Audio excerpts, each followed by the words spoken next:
छत्तीसगढ़ सरकार की पहल पर आयोजित छत्तीसगढ़ साहित्य उत्सव राज्य में साहित्य और संस्कृति को बढ़ावा देने की दिशा में एक महत्वपूर्ण कदम के रूप में सामने आया। इस आयोजन के जरिए सरकार का उद्देश्य छत्तीसगढ़ी भाषा, लोक परंपराओं और स्थानीय साहित्यकारों को एक सशक्त मंच प्रदान करना है ताकि आमजन साहित्य से सीधे जुड़ सके। साहित्य उत्सव में प्रदेश के वरिष्ठ और युवा साहित्यकारों के साथ साथ बड़ी संख्या में साहित्य प्रेमी और आम नागरिक भी शामिल हो रहे हैं। इस क्रम में साहित्य उत्सव के दौरान वरिष्ठ साहित्यकार परदेसी राम वर्मा से भी बातचीत की गई है। देखिए खास रिपोर्ट में।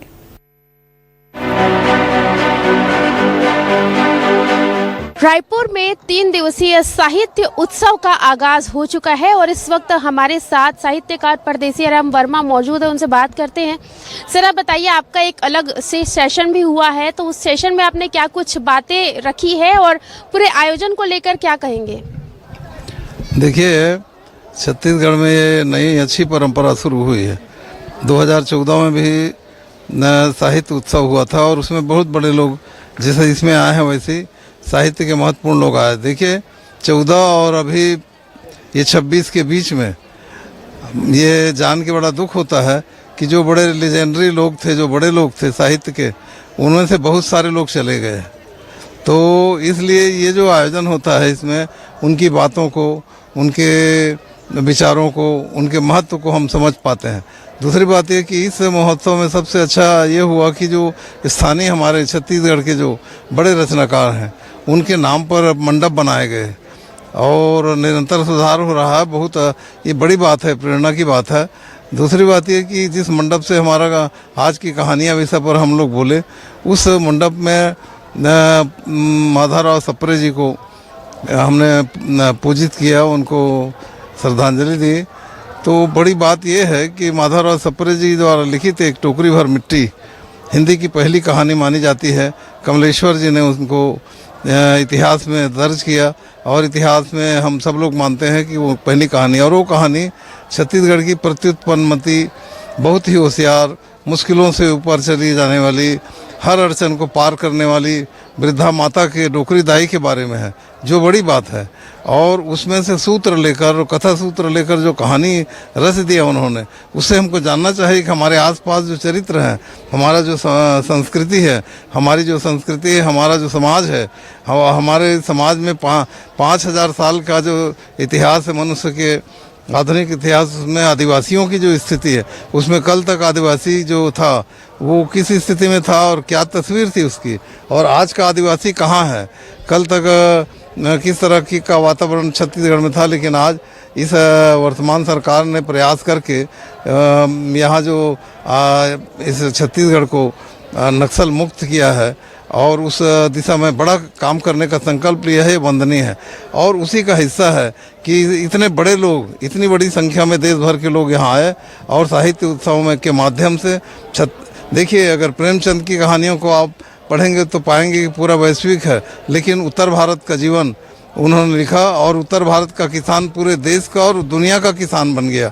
उसी तरह रेणु की जो कहानियाँ थी उसमें बिहार की ज़िंदगी के बारे में लिखा, लेकिन बिहार की जो विशेषता है वो पूरी दुनिया की को पता लगा और एक जैसा है कि संसार एक ही जैसा है, संवेदना एक ही जैसी है।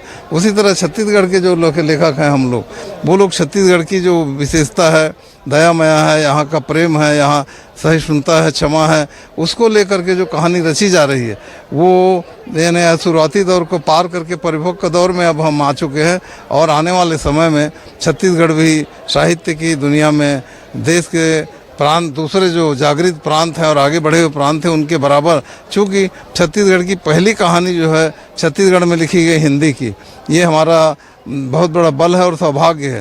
तो सर, आज के इस डिजिटल आने वाले समय में हम लोग छत्तीसगढ़ को साहित्य के क्षेत्र में भी बहुत आगे जाते हुए देखेंगे और इसके लिए सरकार की जो पहल है इसकी मैं वंदना करता हूँ, प्रशंसा करता हूँ। सर, आज के इस डिजिटल युग में इस तरह का आयोजन होना कितना मायने रखता है? बहुत बहुत महत्वपूर्ण है। इस तरह के आयोजनों में लोग सबसे बड़ी बात तो ये है कि सरकारें ऐसा करती कहाँ हैं, यानी इस सरकार ने किया, ये बड़ी बात है। क्योंकि साहित्य समाज का बहुत बड़ा अंग है, दिखता नहीं है। वो दूध में जिस तरह पानी मिलता है उस तरह साहित्य मिला रहता है। वो राजनीति की तरह या खेल की तरह या फिल्म की तरह दिखता नहीं है, लेकिन साहित्य की महत्ता जीवन में और देश में और प्रदेश में कितना है, इंसानियत के इतिहास में कितना है, इस बात को जो महसूस करती है सरकारें, वो इस तरह का आयोजन करती है, इसलिए मैं बधाई देता हूँ। सर हम आपसे कुछ सुनना भी चाहेंगे, है? कुछ सुनना भी चाहेंगे आपसे। नहीं, अभी चूंकि दूसरे सत्र में जाना है, सुना दीजिए। दूसरे सत्र में जाना है, सुना दीजिए।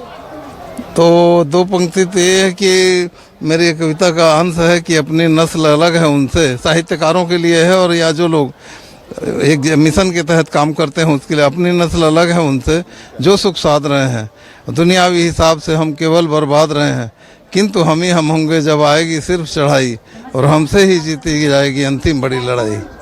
धन्यवाद। तो बिल्कुल देखिए, साहित्य महोत्सव में अलग अलग जो साहित्यकार हैं वो आए हुए हैं, देश भर के जाने माने साहित्यकार यहाँ पर पहुँच रहे हैं, और अभी हमने जिनसे बातचीत की वो छत्तीसगढ़ के प्रसिद्ध लेखक हैं। तो इस तरीके से अलग अलग जो साहित्यकार, लेखक, कवि, ये तमाम जो लोग हैं वो यहाँ पर आ रहे हैं, और यहाँ पर उनका अलग अलग सेशन चल रहा है ताकि युवा उनके इस सेशन के माध्यम से और भी जो साहित्यिक बातें हैं और भी उन्हें जो साहित्यिक ज्ञान है वो उनका अनुभव कर सके।